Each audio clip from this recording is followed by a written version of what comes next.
Good day, everybody. Thank you so much for tuning in to my video today. Today is Mother's Day, and we are going to talk about the mother of Bigfoot. So I've got a couple different topics I'm going to get into, but most importantly, the big thing is ladies and mothers, and the involvement and importance of mothers when it comes to Bigfoot. Not just females, but mothers specifically. So let's get into that right now.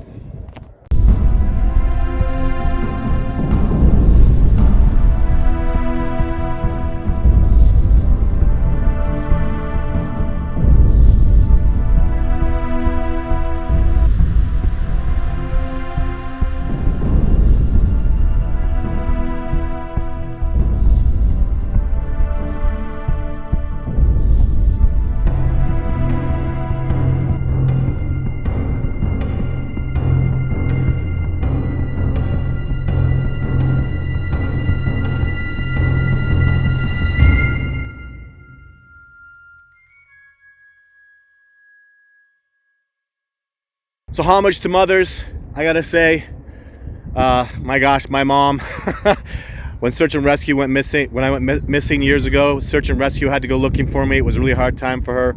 When I go on an expedition, often it's a hard time for her. So it's been difficult. Me becoming a full-time Sasquatch researcher has been hard for her, but I really appreciate that she's done with that. And to all of us who do research and really go backcountry, all of us, ladies and men alike, you know, it's hard on our moms, so give them some respect, give them some appreciation for Mother's Day.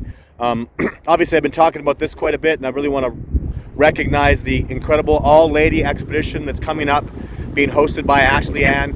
Very excited about that. Ashley's a mother, and appreciation for that feminine angle. Remember, the greatest primatologists of all time, Jane Goodall, Diane Fossey, Broody Gattigas, not arguably. That's gorillas, chimpanzees, and orangutans. So, something very special about the female perspective.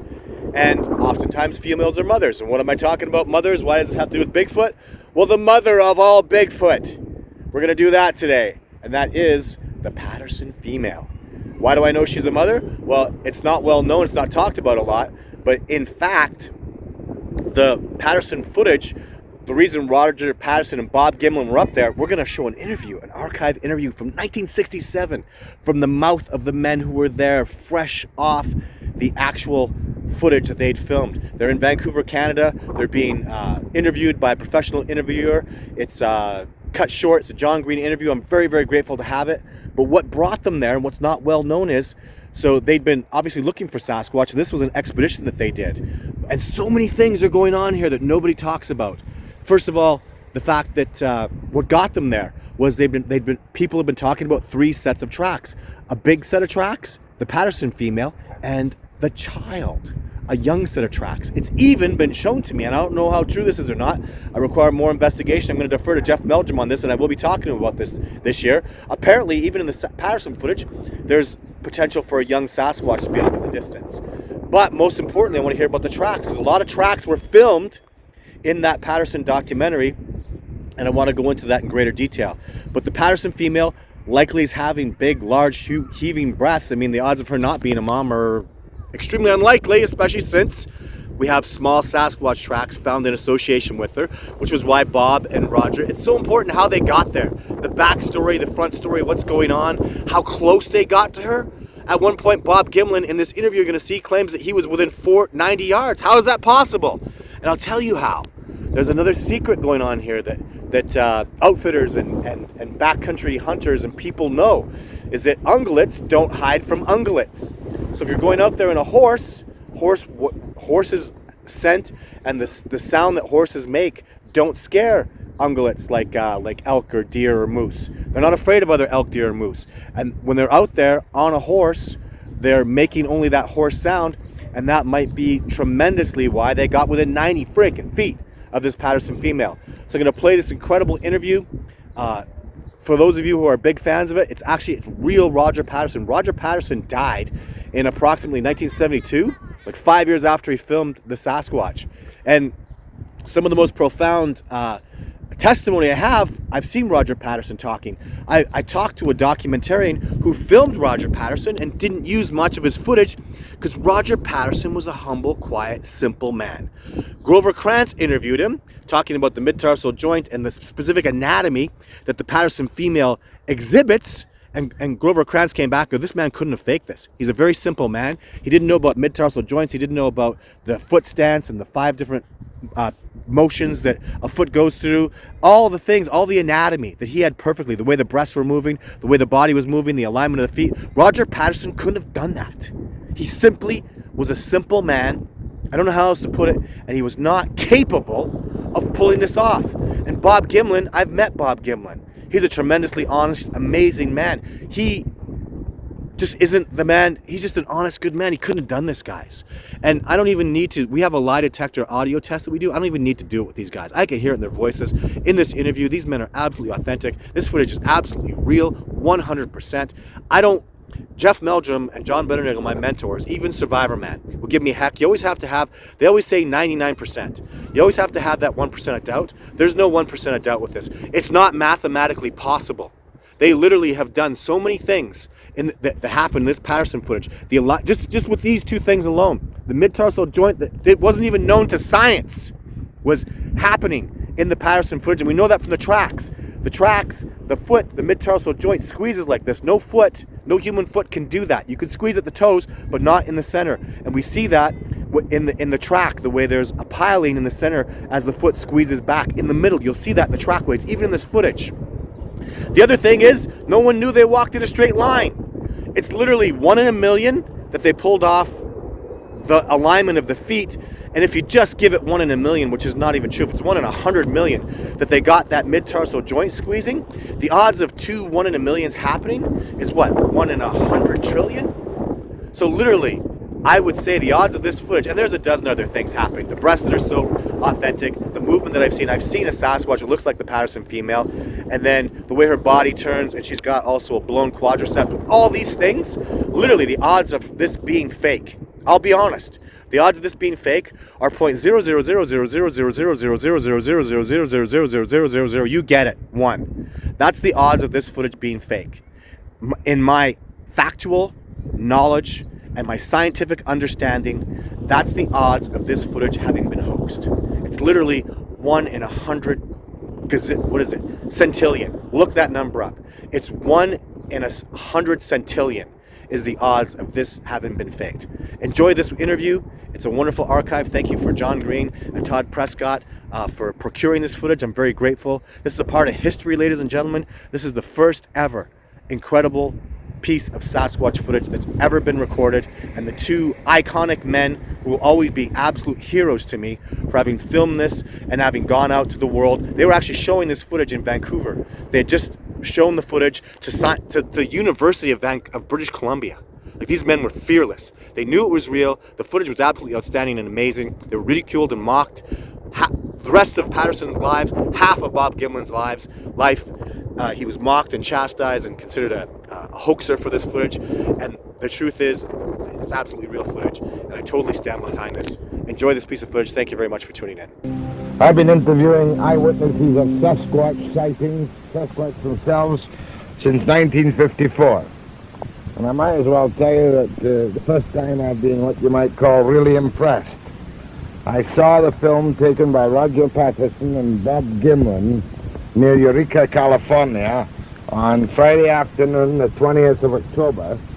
And I'll tell you, it's like a eyewitness of a flying saucer, a personal one. Well, Roger was kind of excited, but it shows quite clearly a huge, human-like, fur-covered creature striding along a creek bed in a most distinctive manner. I think you can see honestly from the film that the creature is feet. When it turns sideways, you can see the mammary glands, and the hips appear to be massive thickness right through. And my immediate reaction was, it's a phony, and then you begin to think about it, and you think, if that's wearing a costume, it's the most unusual costume, because there's no sagging, no bulging, no nothing. And then the footprints are there, the actual footprints of this creature in the Bigfoot country are deep. So the creature must be a heavy creature. Unless it's a very tall man carrying a great deal of lead weight around his shoulders. However, here's the man that took the picture. Roger Patterson from Yakima. Now, Roger, what took you to that place, and precisely where was it, and why did you go there? Well, first of all, the reason that we were in this place is I've been filming a documentary on this thing for the past 8 months or so, and I've been going to areas, interviewing people that have seen these creatures, other than myself now, and we had went to this particular area because a month before this they had found 3 different sets of tracks up in that area. Now, going back to you, first of all, you showed some routine film of your pack horses, didn't you? Right. Now, what were you doing filming at that particular time on the pack horse bit? Well, we had hadn't taken any, and I thought right of that particular area there before, and there was an area right in there. There was some of these. You were just taking odd shots then, just taking some shots of the scenery and of myself and Bob in that area. Now we'll just jump to what you first saw that made you excited. All right, we rounded a bend in the road. You were walking? No, we were riding. You on the horses? Riding on horses. Where was your camera? The camera was in my saddlebags on the left-hand side. Who was we? Bob Gimlin and myself. Bob's right here, right? Uh-huh. So you're riding on the horses, your camera's in the saddlebag, you come around the bend, and then what happens? All of a sudden, I caught something out of the glimpse out of the corner of my eye, and my horse immediately reared on me, and I tried to pull him down, and at this instant, after I seen the object to the side, I wasn't able to see it again for a little bit. It fell with me. I probably pulled him half over, and as he got up, I was able to get up and control him until I went around the other side and got the camera out of the saddlebag, and then I turned my horse loose and was able to start shooting. And just a minute, you got off your horse and turned it loose. Right. Well, my horse. No, I was already off my horse. I was on the ground underneath him. Okay, you got your camera, turned your horse loose. Right. Then you looked up, and what did you see? Looked up, and I seen this creature about 120 away, and she was at that point had turned around and was just going up the bank, this small bank over there, and I started running and trying to get a shot of her, and I yelled at Bob to cover me. Where was Bob? Where were you then, Bob? Bob, get from Yakima. I was directly behind Roger, mounted on the horse that I was riding on, and also when this creature, we sighted this creature, my horse frightened from it too, but he was an older, seasoned horse, and I controlled him quite well because I stayed in the saddle. And I did cover Roger at the time he told me to cover him. And I also, what do you mean cover him?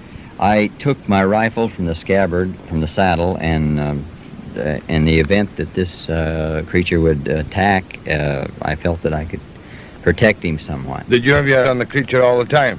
Most of the time, when I didn't have him on the ground where I had trying to control the horse on, it was a little bit unlevel. And what was the creature then doing when you first saw it? When I first saw it, it was standing, looking straight at me. Face on? Face on. Describe it to me, Bob. It was a large, hairy creature with arms that hang down beside its, fore down on its sides, below its knees, and it was quite. Would you agree with that? Well, I think Bob's a little excited here. They were below the knees; they were above the knees. But they were well down on the thighs, weren't they? Way down, right. Because I could see that on the film tonight. Yeah. They were well down on the thighs. And she was heavy, although I had no way of estimating her weight at that time, and only guessed since then. But she turned then, she stood there for an instant, and she turned and started up over this bar. Now, when you looked at her, describe her physically to me. Was there any shred of clothing of any kind? No clothing at all on this creature, covered with hair only, except around the face and nose. The nose was bare, and around the cheeks were bare. What kind of nose did it have? It had a broad, flat nose. Like a gorilla's nose with the open nostrils? No, not like that. The nostrils, you could not see down. Would you agree with kind of human-type nose? That's right. What about the lips? The lips I never really noticed that much at that particular time when she was face on to me, because she just stood there for an instant and turned and walked away with her, started walking away. Any sound at all? No. Now, what about the physical characteristics, her figure? She was kind of slumped and very heavily through her entire body was heavy, and Were the breasts visible? they were visible. Were they covered with hair? Were covered with hair. Mm-hmm. Now, the proportions of the body. Was it like a giant human? Yes, it seemed to be, to me, more like a giant man, except it had breasts. This was one thing that, her characteristics, and the anthropologist and zoologist this evening brought this out, that it seemed to be more like a huge man. In other words, she didn't have a narrow waist and a big set of hips like that we would think of as a woman. And when it strode away from the camera, it walked very much like a huge, big, strong man, didn't it? Well, it did. However, I would make the estimate that, or the judgment, I might say, that a female of this kind wouldn't look very female-ish under the environment that she would maybe have to... Bob, how did you feel when you saw it? Do you think somebody was pulling a gag on you? No, not it. Just it was surprising, and we talked about these things many times, and actually talked what we would do if we happened to see one. Now, before we finish the chase, you had your rifle out the scabbard. What kind of rifle was it? 30-06 rifle. And you can use a rifle, obviously. Yes, I can. I've grown up Would with have been one. worth $100,000 cash to you if you'd raised that rifle and shot this creature. You must have known that. I don't believe I could do it. Even if you just wounded it. Well, would be a like mess. Roger... Hey? That would be A mess. a mess. To both Bob and I, we had agreed that we will not shoot one of these creatures unless she would attack us or that we would be protecting our lives. I think that we would have to fear for our own lives if we were to wound and make a terrible mess out of something like Right. this. So finally, I'm back to Roger Patterson again. When you got your camera steadied, did you stand still and take the pictures I saw, or did you follow it on foot?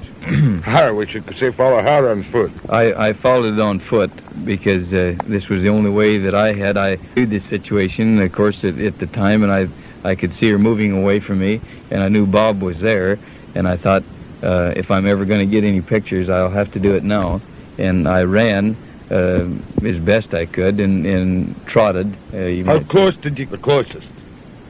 Well, I think we were closer when we first seen her than any other time, don't you, Bob?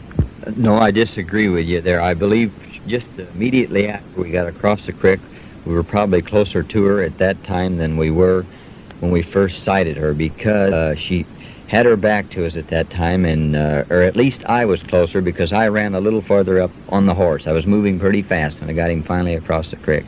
So I believe at that time when I crossed the creek, I was the closest I ever was to her, and I believe it was about 90 feet at that time. Now, Roger, how far did you notice colors of the palms of the hands there? Were you close enough for that? I was, but I never noticed. Now, how far did you follow her? I didn't follow her any much further than when my camera run out of film, and I knew that it was out, and Bob got on his horse and went after her then, and from that point he seen her more than I did. I never seen her again. How far were you able to follow her? I watched her until she went up a road about 300 yards, and she went around and in the road, and that was the last I seen of her. Now, after all this dreadful excitement, what did the pair of you do? Here you, after all these hundreds of years of rumors and sightings and all the rest of it, all up and down the Pacific Northwest and in Michigan and Wisconsin and everywhere else, what did you do when you're standing there, you've recovered from the shock with a camera full of film? I mean, just tell me precisely what you did at that time. What did you say to each other? Well, when Bob come back, I yelled for him, Bob, come back, because at this point my horse was, I didn't know where, and the pack horse was gone. My scabbard, my rifle was in the scabbard on the horse, and the tracks before down in there that we had heard about were in a set of 3, and there was a bigger one there, and I felt that possibly there was a male close in there. You were getting nervous. I was getting nervous. And then you were on foot there without your rifle. I was on foot without anything, and I yelled for Bob to come back, and we would think the thing over. And was that the time you broke off the chase, you might say? Right, that was when I last seen her go around the curve. And at that time I went back and proceeded to gather up Roger's horses, or his horse that he was riding, in the pack horse. And after Then what? After chasing him up and down the road for a little while and finally catching him, well, we talked it over, and I said I'd check around and see if maybe that I could find some tracks where she had come into this area and possibly cite the other one. So I took the camera while he gathered up his stuff and You just scouted around for a while, did Right, you? yes. Then when did you make the... Now, were you able to identify specifically the tracks she had made while you were following her? Yes, because immediately after we went across and immediately after I called Bob back, we looked at the tracks, and they were the tracks were there. These are the tracks we saw in the movie tonight. That's right. The tracks for which you had the plaster cast Right. tonight. Mhm. How come you had plaster cast with you? We didn't Plaster have, with you? We didn't have plaster, Paris, with it. We had to go back to the truck and get plaster and come up and cast them. How long would that take you to leave the scene, go back to the Well, truck and come up again? We were at that point about 2 miles from that area? Yeah, Two and a half? about 2 miles, I'd say. By the road, it was just about an even 2 miles. Across the hill, or that way, it was a little shorter, but we went through. Now, okay, so you then gave up. You took the plaster tracks. How deep were these tracks, by the way, in inches? Inch and a quarter? Here they are, here. Some of them were down as far as 3.5, the softer soil. These particular ones we took here weren't quite so deep because they were flatter tracks. All right, now, have any of the zoologists or the people you consulted, have they given you any idea of the weight of this creature? No. And the height of the weight? They did on the height, measuring by of her feet in the picture, and they estimated her height to be approximately 6'9". What was the length of the stride? Pardon me, but this was estimated on a 14-inch track, and these were 14.5 inches, which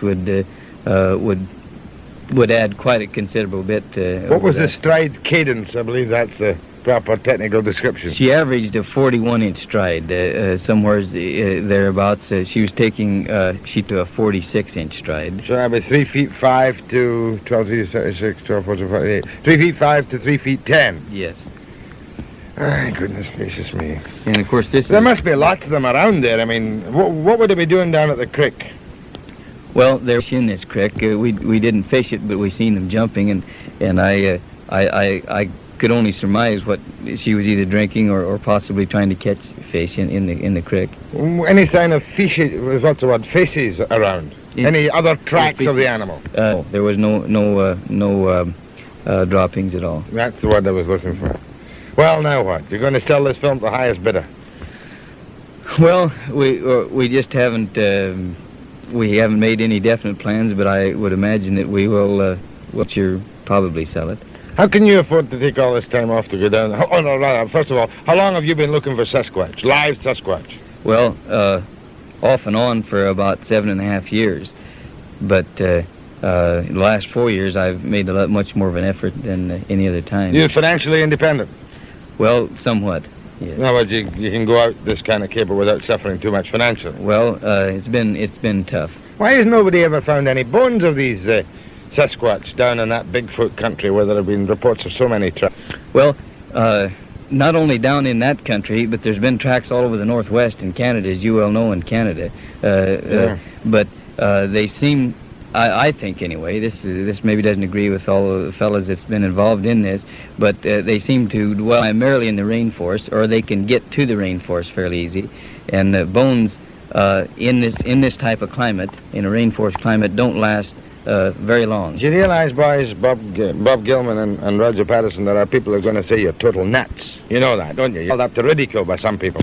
Well, I've taken quite a bit of this in the past, and it doesn't surprise me. I know they're there, and I know that we're going to get one in the next possibly 5 to 10 years, or maybe sooner. Mm-hmm. And when we do, I think there's going to have to be many people, and also scientists, maybe Little Crow. Now, you said they were vegetarians, eh? I don't think that they're solely vegetarians. You think they go for fish like bear would go for fish? I think that they will eat what they have to keep alive. And I think that in some areas, if they can get enough vegetation, they probably